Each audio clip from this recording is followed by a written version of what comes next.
Hi, my name's Devin. I am the owner of Point to Point Taxidermy in the Caribou, British Columbia. I am second year self-taught taxidermist. I did take a 7-day course on how to mount 3 deer. So that was very helpful. It was a kickstart to what started all of this.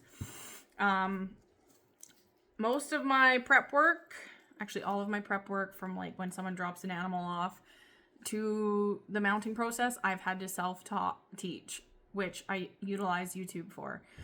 There was a lot of stuff on there that I found that was super great, and there was a lot of stuff that I couldn't find. So I decided that I'm going to do a few videos, and then if my content takes off, then great, I will continue to do it. So right now I'm going to show you how to turn a white-tailed deer ear. So here we go.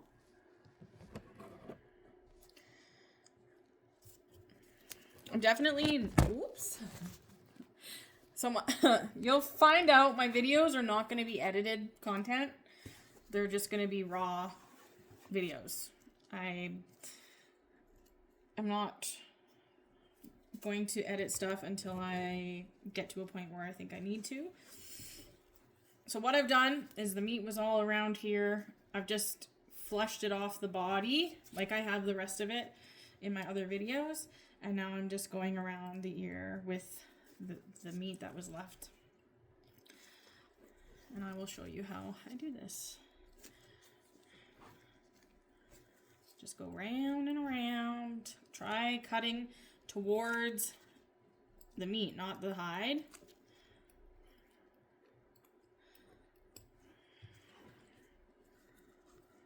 All the way around. So you got to be mindful of where the ear meets. How am I going to do this? Whoopsie. Let's go like this. There, that's better.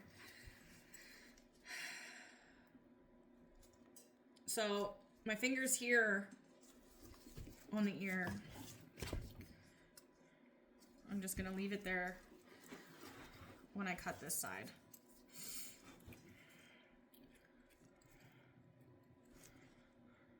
What you want to try to avoid is a hole there, because it's not the easiest to fix and it's not the easiest to hide. The hair pattern ends up getting changed a bit, and it's just a difficult area because it's so tight in there, I find myself personally. So I just try to avoid cutting it. But at the same time, you can't just not open it up. So I'm just trimming along the muscles. You can see the muscles here, which is actually a really good representation of deer ear muscles.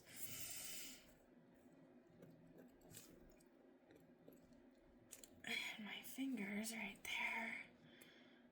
So you're not gonna, I can see that if I cut that again, I'm gonna go through.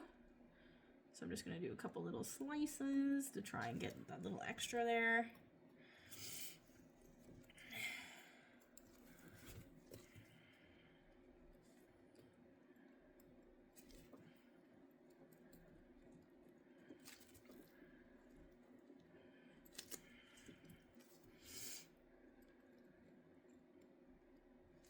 So there's where the hair stops on the ear butt. So I'm not going to go any farther there.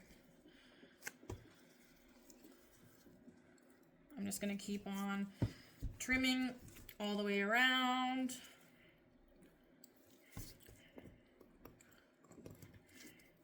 I generally leave ears to the last because I find that they dry out and then they won't accept the salt.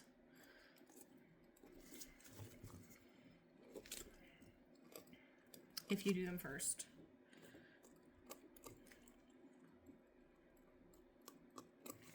So I'm just trying to pull the skin away from the flesh or the meat, the membrane, all that jazz. That is one thing that I don't do either, is flesh the ears beyond this. Like, I think some people do, but I've had no problems or found any need to do that. I turn them and get right to the edge as far as I can, and then I call her a day. Okay, so I'm having a hard time getting it farther, so I'm gonna just stick my knife up into one spot here and try and make an opening without putting a hole in my ear. And then I'm grabbing my ear tool. I'm gonna push it up in there and squeeze. Try not to squeeze too hard.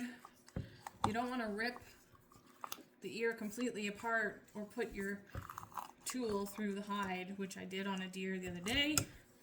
I'm not sure if it was just starting to rot. The deer was like on the verge of not being any good or what, but the skin was so flimsy it just cut right through it. Put a huge hole in it, and it was really upsetting.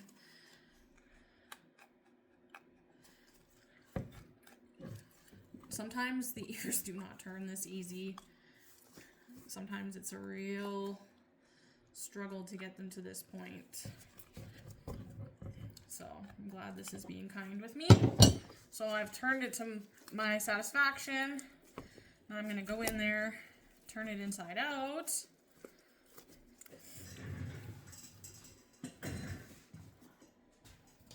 I personally use a flathead screwdriver with caution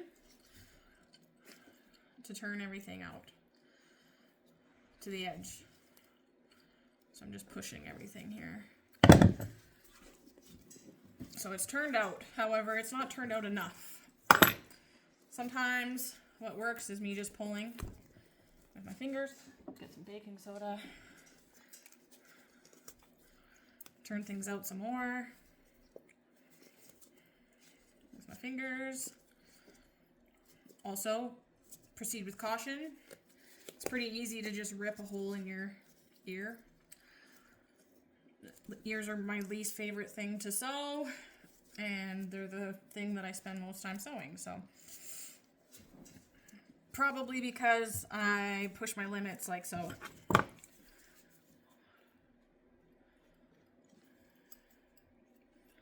By using my fingers to pull things apart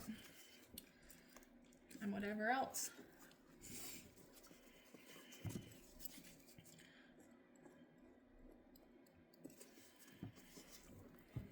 I'm just trying to make it so you guys can see what I'm doing, but I'm just trying to continue to turn these proper. You want the cartilage right to the edge.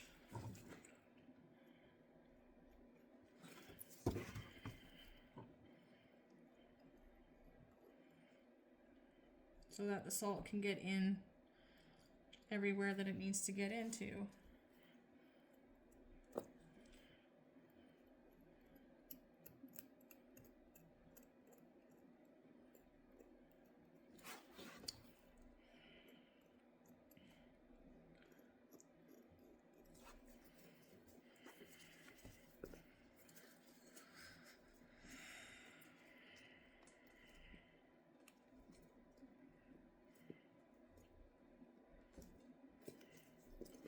So as you can see here, it's all turned. The cartilage is right to the edge. And the beauty of this, doing it at this stage, is when it comes back from the tannery, depending on how you do things, if you use epoxy or Bondo, you have to,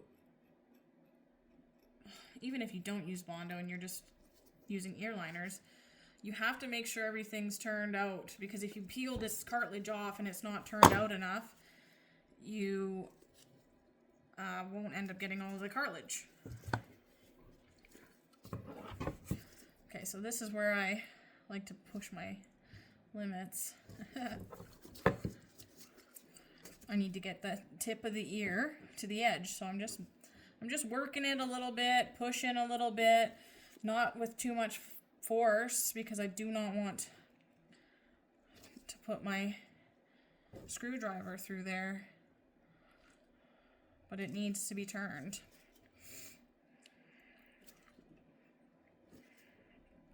Sometimes I'll just kind of run it along with a little bit of pressure.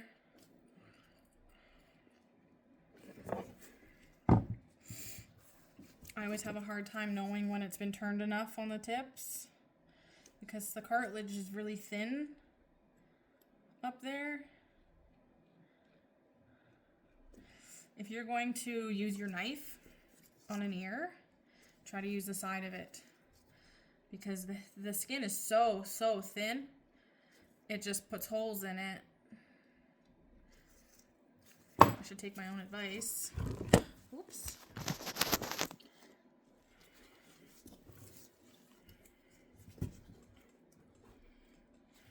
I'm just pulling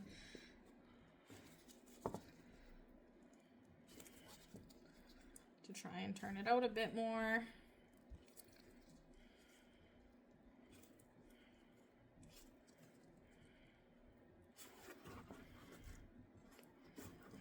This deer was really fresh, brought to me right away.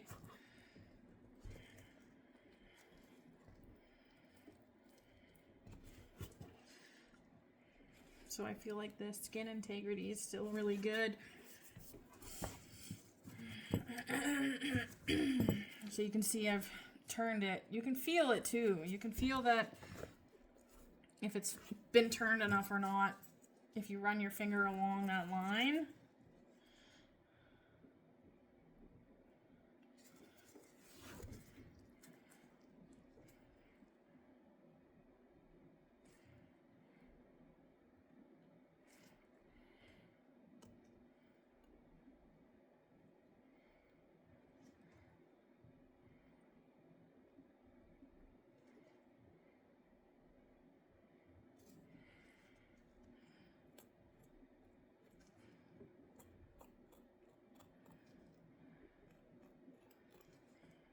Always be pulling as well.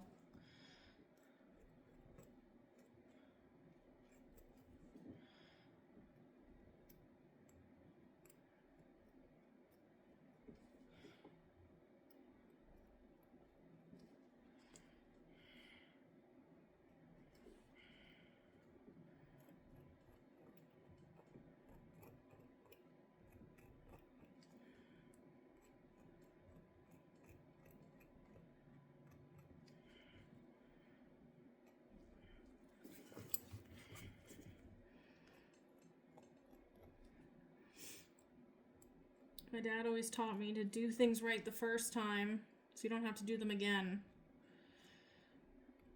I like to keep that in the back of my mind when I'm working on stuff like this. Because yeah, you could leave it the way it is right now and deal with it when it came back from the tannery. It is turned enough that I believe the hair would not fall out. But then you're dealing with a tanned hide and trying to thin it. And it's not as supple as it is right now. Like right now, there's a lot of movement in it. So it's easier, in my opinion, to turn it completely now. Yes, it's easier to put the holes in as well. Well, not really, but I have put many holes. Don't you worry. I have put many holes in these capes. But I still think it is easier. So this ear is turned to my satisfaction. Cartilage is exposed. Now what I'm going to do is take off as much of the meat as I can. There's actually a little pocket on this side.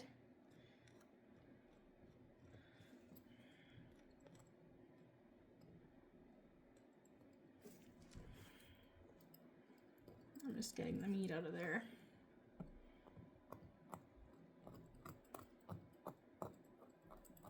It's kind of impossible as far as I'm concerned to get it right out of there, but I try to get some of it so I'm not leaving it there. And then I just take it off.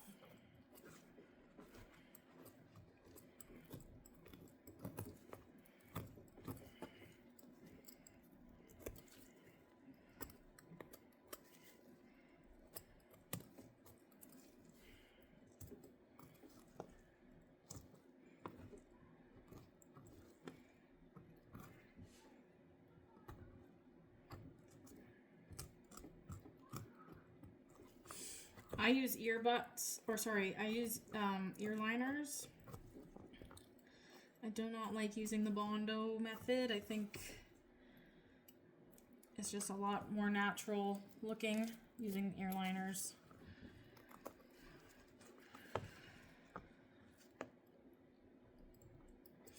The ear ends up being thinner, like a natural ear. Because if you look, there's nothing to it. This is all that's there. There's no meat in there. There's nothing like that. It's just cartilage. So when you use an ear liner, you're taking away the cartilage and you're replacing it with plastic. Thin, just like the cartilage. Whereas I found with Bondo, I was always playing around with how much I was putting in there, and they always ended up thicker than I wanted them. So I'm going to actually turn this back inside out, or back inside proper, because you can see he had an owie in the scab there. Because if you don't, they'll dry out. Like this is all starting to get sticky because I've got a heater here and it's drying it out. So I'll do this ear too. That one went way too smooth for me. Usually it's full of holes by now, but I gotta love it when an ear works out well.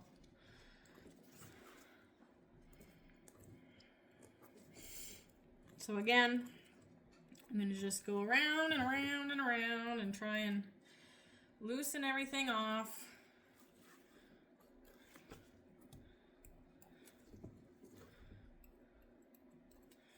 And try not to put a bunch of holes in it. So I'm gonna stick my finger in there again.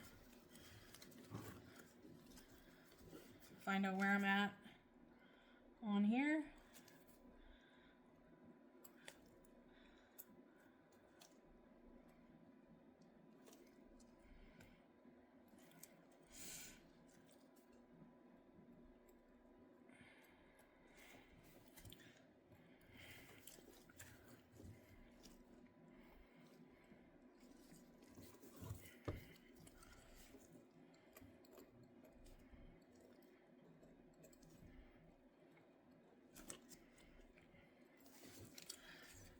Having pressure and pulling on here and stuff, it's just makes things so much easier.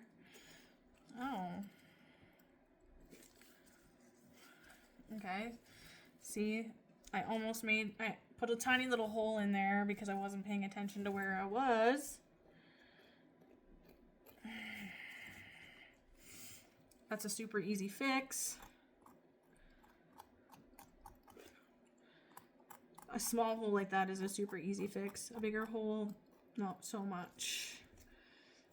Ask me how I know. Honestly, even little small holes like that in the ear, I find it just changes the ear pattern, the hair, and it just never wants to lay the way that it should once you've put thread in there.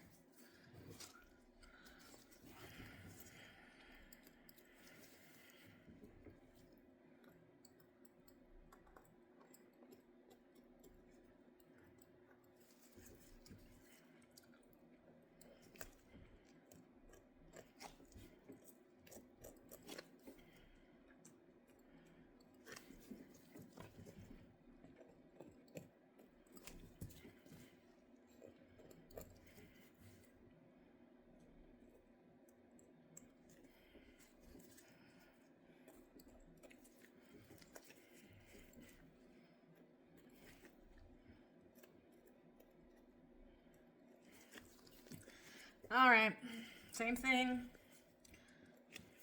Find a spot. Try and make a little glory hole like so. Get your trusty ear turners.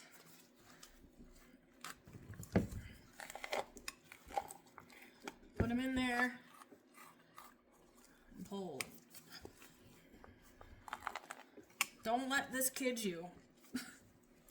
This is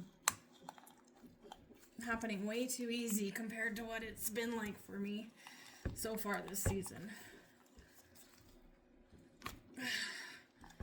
What happens a lot of times is there's some thick veins that run up the ears, and they're damn near impossible to tear with this thing sometimes.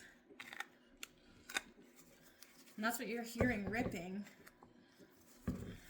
along with the cartilage.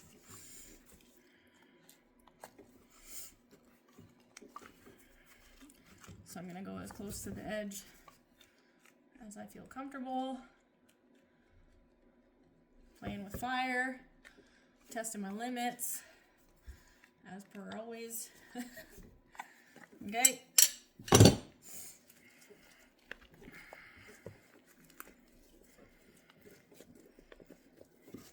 Screwdriver up into the ear just to get everything turned out.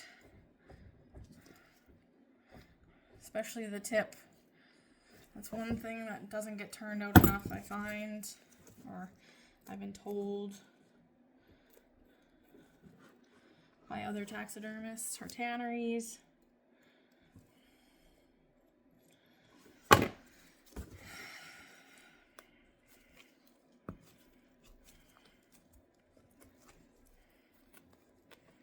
So I'm just continuing to rip that away.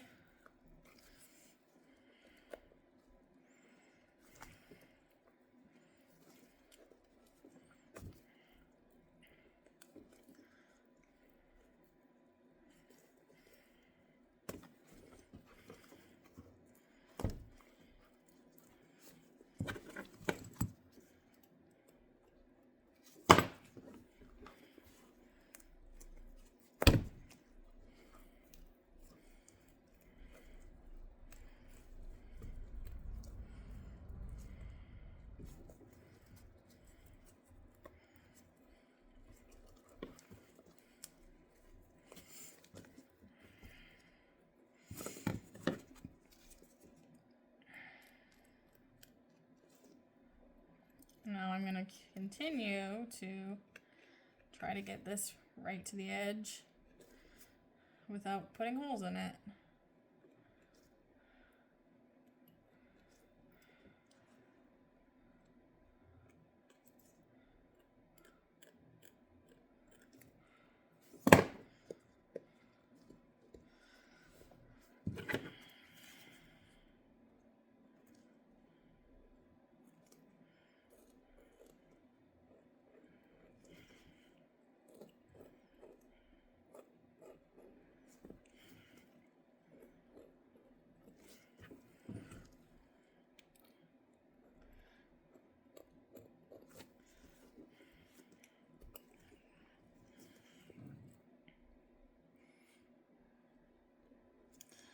You can kind of see where the cartilage is, right?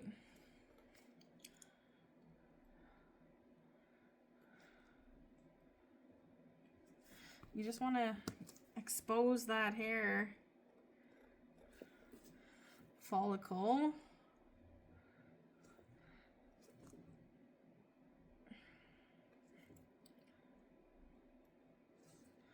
By getting right to it. So this has been turned right to the edge. You can see the cartilage there.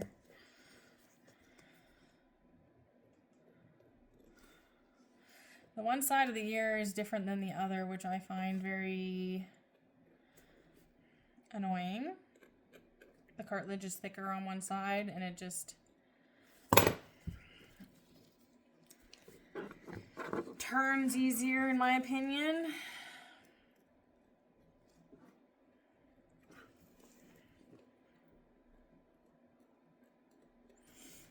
Don't forget about down here.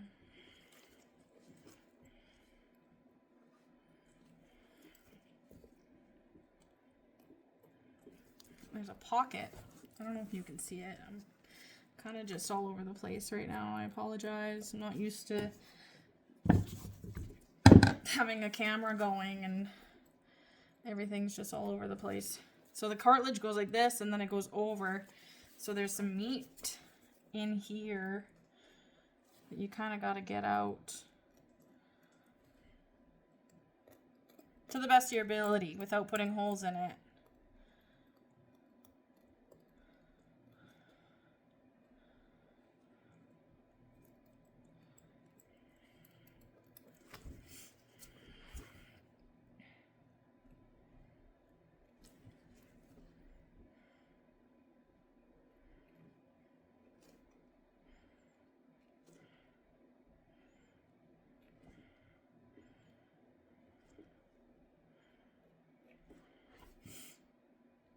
So you can see on this side how much different the cartilage is. It's thin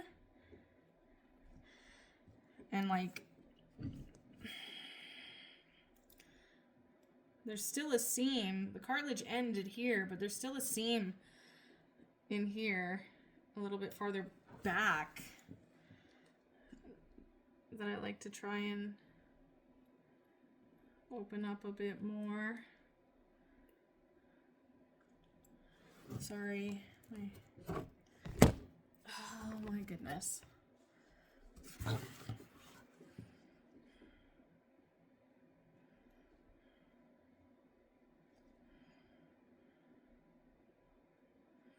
Tiny little cuts. Tiny, tiny, tiny little cuts. It's a lot harder to tell if it's proper because of how thin the cartilage is on this side.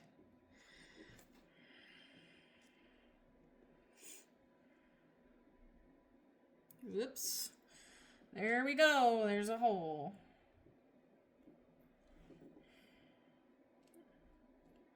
Not a big one, but there's a hole.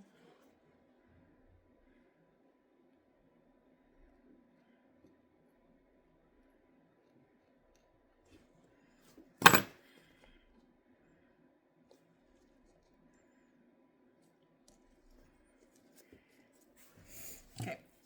So I'm going to put this up in there. And I'm just going to try and push it to the edge without putting a hole in it. Oopsies, there's a hole in it. See, there's a few holes in there along that side, but it's still not turned proper because the cartilage is so hard to tell where it is on that side. And at the tip is really difficult to know where to stop.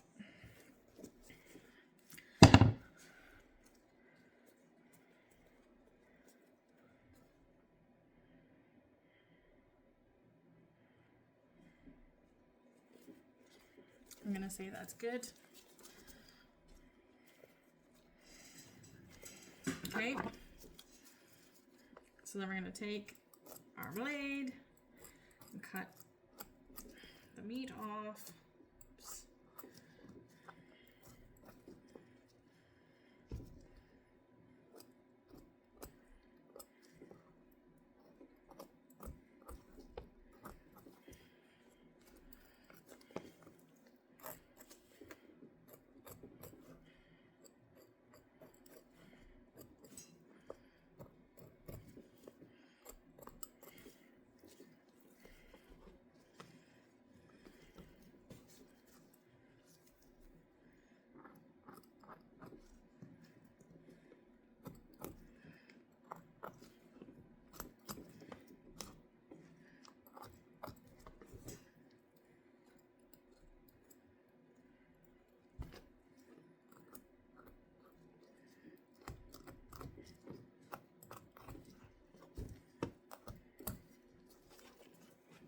Sorry. It's easy for things to get pulled all over the place when you're doing this. and then you're out of camera view. So I'm just going to turn this back inside, right side in, and then I'm going to go flesh the body. Sorry. So if you have any suggestions on my videos,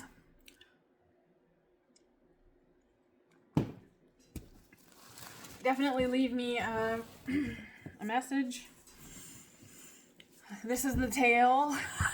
This person that brought me this deer brought me the entire thing, not just the shoulder portion of it. And what I've decided to do with it, instead of just cutting it off, I'm gonna make a couple beer openers with the whitetail butt. So that should be interesting. Anyways, thank you so much for watching. Have a good day.